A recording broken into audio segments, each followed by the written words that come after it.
এরাও পিজা আম্মা পাঠাইছে, জানোই তো যে আম্মা কেমন করে তোমার কথা বলে। একটু দিবা? কেন? দাও না।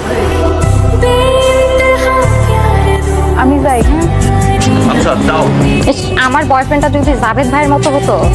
আমি আছি বিপদের মধ্যে, ঝামেলার মধ্যে, আর তুই ফাঁকসামি করছিস আমার সাথে। ও মা, তুমি একসাথে 2 নৌকা পা দিচ্ছ আর আমি কিছু বললেই দোষ। আপনি এখানে এসে কি করতেছেন? জড়াই ধরছো কেন? তুমি তুমি তুমি পাল্টাই গেছো। শুনো, আমার না এখন পড়তে বসতে হবে, অনেক পড়া আছে। এই শুনো, নুরির সাথে আপনার সম্পর্কটা কি? আরে মেয়ে আমার প্রেমিকা। এটা কি বললেন? নুরির সাথে আমার সম্পর্ক ভাই তো ছোটবেলা থেকে, বুঝছেন ভাই? আপনি কি পাগল হয়েছেন? অনেক স্মৃতি ভাই, মানুষের বাঁচবো না ভাই। আমি কবে বলছি আপনাকে আমি ভালোবাসি? আপনি শহরে আসেন, আমার গ্রামের মানুষ, এই জন্য আসেন, আমি সুন্দর করে দুটো কথা বলি, দেখা করি, তার মানে কি আমি আপনার ভালোবেসে ফেলছি? আপনি এগুলো ভেবে ফেলবেন? আপনি যদি নেক্সট টাইম আমার সামনে আসতে চেষ্টা করছেন না, তো আপনার খবর আছে।